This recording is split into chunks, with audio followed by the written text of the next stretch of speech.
प्रिय विद्यार्थियों, वंदे मातरम।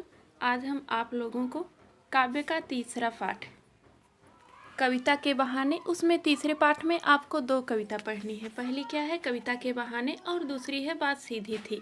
एक एक करके आपको दोनों रचनाएं हम आज पढ़ाएंगे। अब इसमें देखना, सबसे पहले आप कवि परिचय देखना, उसके बाद एक एक करके हम दोनों रचनाएं पढ़ाएंगे। कवि कौन है? कुंवर नारायण। कवि का नाम क्या है? कुंवर नारायण। इनका जन्म कब हुआ है? 19 सितंबर सन 1927 को। कहाँ हुआ है? उत्तर प्रदेश में हुआ है। अब रचना देखना, पहली रचना क्या है? चक्रव्यूह है। पहली रचना इनकी चक्रव्यूह है, जो कब प्रकाशित हुई है? 1956 में। परिवेश हम तुम, अपने सामने, कोई दूसरा नहीं, इन दिनों। ये सारी रचना क्या है? काव्य संग्रह है। अब काव्य संग्रह क्या होता है? मतलब एक काव्य में अनेक रचनाएं संग्रहित हैं। जैसे एग्जाम्पल आपको दो, आपकी जो पहली रचना है कविता के बहाने, वह कहाँ से ली गई है? इन दिनों काव्य संग्रह से ली गई है। और जो दूसरी कविता आपको पढ़नी है, बात सीधी थी, वो किस काव्य संग्रह है? कोई दूसरा नहीं, काव्य संग्रह से ली गई है। आगे देखना, आत्मजयी क्या रचना है? आत्मजयी। ये क्या है? प्रबंध काव्य। अब प्रबंध काव्य क्या होता है, ऐसे साथ में आपको समझा दे रहे हैं कि प्रबंध काव्य वो होता है कि किसी धीरोदात्त नायक के जीवन के शुरू से लेके आखिरी तक, मतलब आखिरी तक अगर ना भी रहे तो जीवन के अधिकांश भागों का क्रमबद्ध विवेचन करना ही क्या कहलाता है? प्रबंध काव्य कहलाता है। एग्जाम्पल आपको दें, जैसे रामचरितमानस।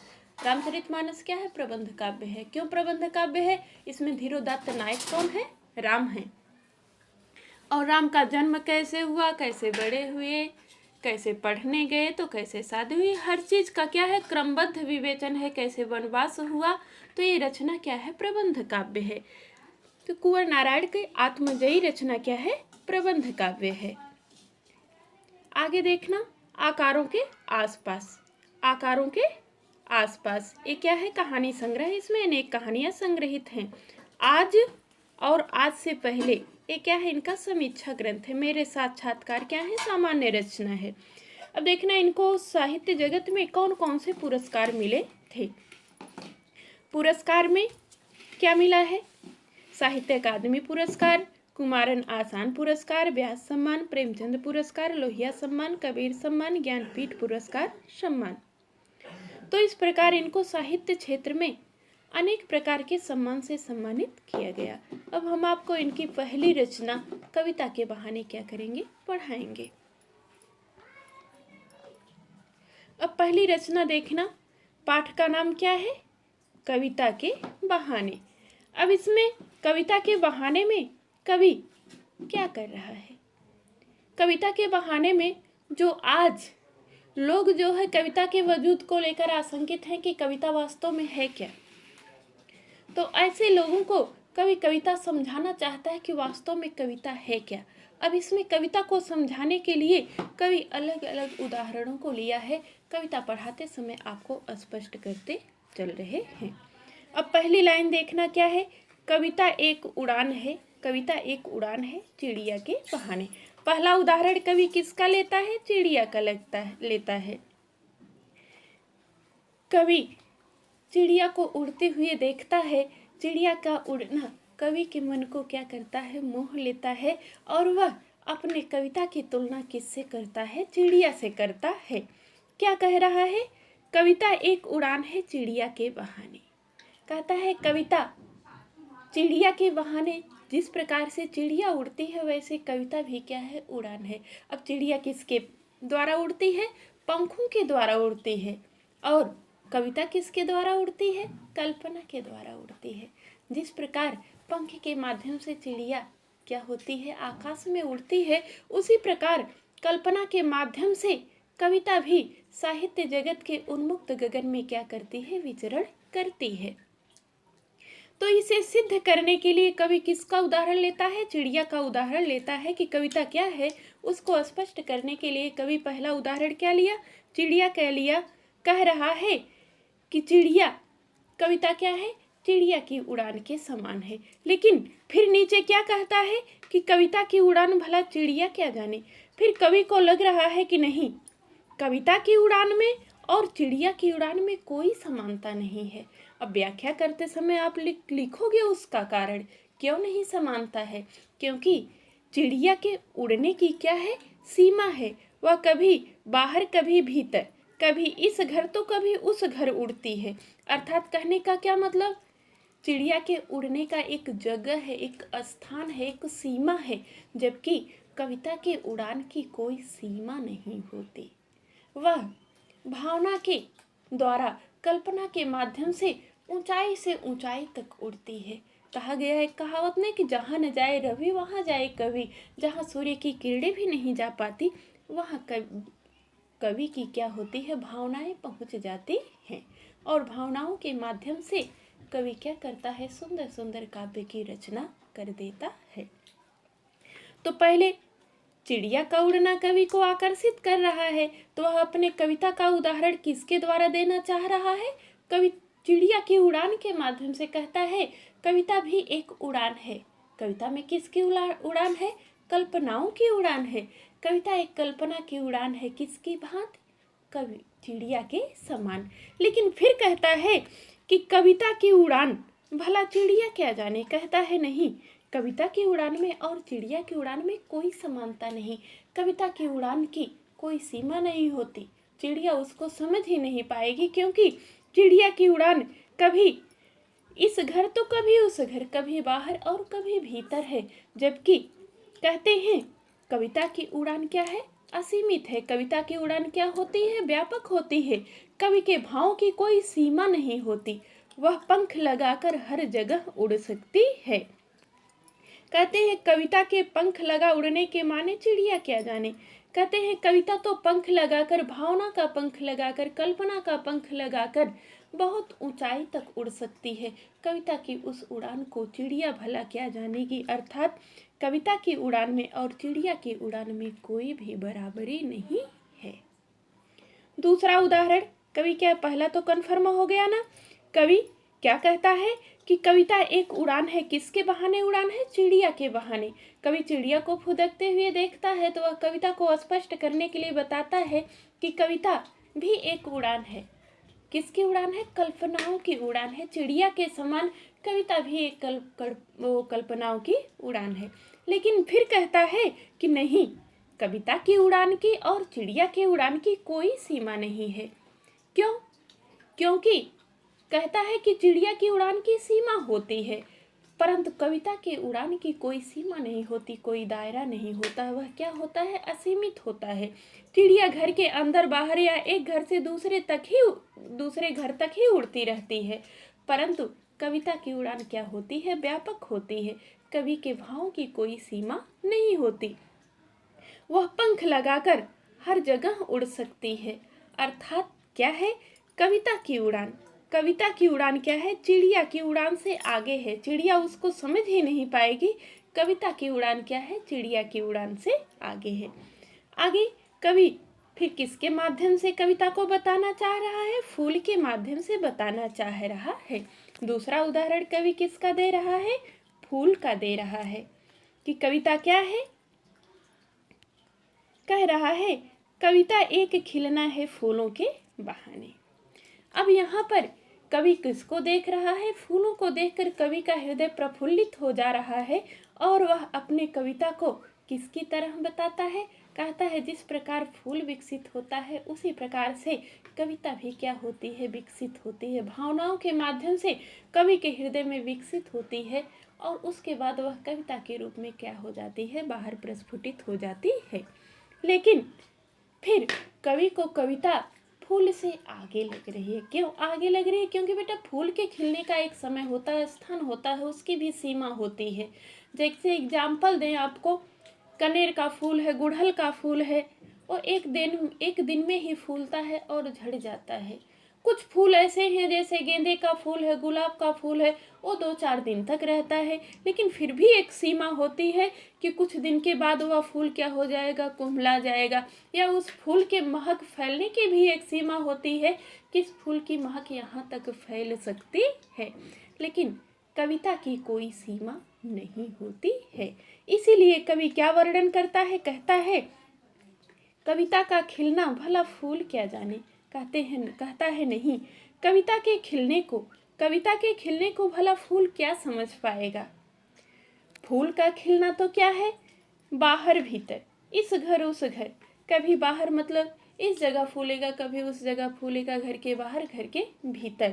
कहते हैं लेकिन कविता बिना मुरझाए महकने के माने फूल क्या जाने। कविता क्या होती है, कविता की कोई सीमा नहीं होती, कविता की कोई सीमा नहीं होती। वह क्या होती है, महकती रहती है। जैसे आपको एग्जाम्पल दें रामचरितमानस का ही, कितने दिन पहले तुलसीदास ने उसकी रचना की और आज भी वह क्या कर रही है, उसकी सुगंध लोगों के मनों को आकर्षित कर रही है। उसकी भावना रूपी सुगंध क्या हो रही है, आज भी फैल रही है। तो वही कवि वर्णन करता है, पहले तो फूल का खिलना कवि के मन को क्या करता है, आकर्षित करता है। और कविता को किसके उदाहरण के माध्यम से स्पष्ट करना चाहता है, फूल के माध्यम से स्पष्ट करना चाहता है। जिस प्रकार से फूल में अनेक प्रकार के रंग रहते हैं, सुगंध रहता है, उसी प्रकार कविता में भी अनेक प्रकार के भाव रहते हैं। लेकिन फिर कहता है नहीं, कविता के खिलने को कभी फूल समझ ही नहीं पाएगा। फूल के खिलने में और कविता के खिलने में कोई बराबरी नहीं। फूल के खिलने का एक स्थान होता है, एक सीमा होती है, एक सीमा के भीतर, एक समय के भीतर वह क्या हो जाता है, मुरझा जाता है। जबकि कविता एक बार खिलती है तो वह युगों युगों तक महकती रहती है, उसके मुरझाने का कोई समय नहीं रहता है और उसका कोई स्थान नहीं रहता है। फूल कुछ समय के लिए खिलते हैं, खुशबू फैलाते हैं और फिर क्या हो जाते हैं, मुरझा जाते हैं। उनकी परिणति भी क्या होती है, निश्चित होती है। वे घर के अंदर बाहर एक घर से दूसरे घर में अपनी सुगंध फैलाते हैं, बहुत दूर तक उसकी सुगंध नहीं फैलती है और वो सुगंध फैलने का भी एक समय होता है। कुछ समय बाद वो भी फूल भी नष्ट हो जाते हैं और उनकी सुगंध भी क्या हो जाती है, समाप्त हो जाती है। लेकिन कविता क्या है, बिना मुरझाए महकने के माने, कविता बिना मुरझाए युगों युगों तक महकती रहती है। कविता क्या है, फूलों से भी आगे है। जैसे कविता की उड़ान चिड़िया की उड़ान से आगे है, वैसे कविता का खिलना भी क्या है, फूलों के खिलने से आगे है। कविता का महकना भी फूल के महकने से आगे है। उसकी भावना की सुगंध दूर दूर तक फैलती रहती है, उसकी कोई सीमा नहीं है और कविता के मुरझाने की भी कोई सीमा नहीं है। तो कहते हैं इस प्रकार फूल कविता के खिलने को कभी जान ही नहीं पाएगा। आगे कवि किसका उदाहरण देता है, बच्चे का उदाहरण देता है। कविता को समझाने के लिए किसका उदाहरण देता है, बच्चे का उदाहरण देता है। क्या कहता है, कविता एक खेल है बच्चों के बहाने। कविता एक क्या है, कविता एक खेल है बच्चों के बहाने। बाहर भीतर यह घर वह घर सब एक कर देने के माने बच्चा ही जाने। बताता है इसमें कि कविता क्या है, एक खेल है। किसके बहाने, बच्चों के बहाने। अब बच्चों को जब कवि खेलते हुए देखता है तो कवि को लगता है कि नहीं, कविता क्या है, एक खेल है। खेल ही होता है बेटा। कविता में किसका, जैसे बच्चे अनेक प्रकार के खेल खेलते हैं और कविता में किसका खेल होता है, शब्दों का खेल होता है, शब्दों की क्रीड़ा होती है। क्रीड़ा मतलब खेल। कविता किसकी क्रीड़ा होती है, शब्दों की क्रीड़ा होती है। शब्दों के माध्यम से कवि हृदय में उठी हुई भावनाओं को क्या करता है, व्यक्त करता है। उसको भावनाओं को एक रूप प्रदान करता है, किसके माध्यम से, शब्दों के माध्यम से। तो कविता को कवि क्या कह रहा है कि कविता क्या है, बच्चों के खेल के समान कविता भी क्या है, शब्दों का एक खेल है। वह जिस प्रकार बच्चे क्या हैं, यह घर वह घर। बच्चे क्या करते हैं, कभी इस घर खेलते हैं तो कभी उस घर खेलते हैं।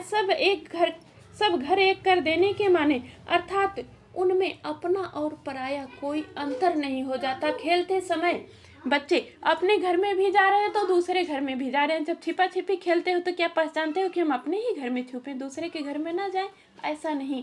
जब बच्चे खेल खेलते हैं तो उसमें कौन अपना है कौन पराया, कौन अपना घर है तो कौन दूसरे का घर है, अपने पराये का भेद मिटा करके क्या होते हैं, खेलते हैं। उनके हृदय में किसी प्रकार का कोई बंधन नहीं होता है। उसी प्रकार कविता क्या है? शब्दों का एक खेल है। कविता शब्दों का एक खेल है।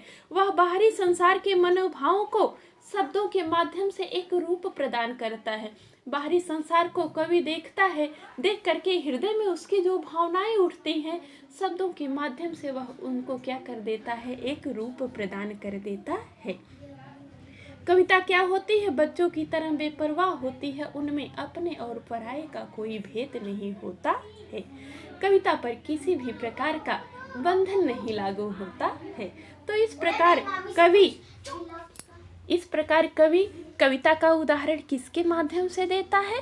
बच्चों के माध्यम से देता है कि कविता क्या है? शब्दों का एक खेल है। शब्दों का एक खेल है। बाहर के संसार के किसी वस्तु को जब कवि देखता है तो उसके हृदय में जो भावनाएं उठती हैं, शब्दों के माध्यम से वह क्या करता है, उसको व्यक्त करता है। उसमें अपने और पराये का कोई भेद नहीं, उस पर कोई बंधन नहीं होता है।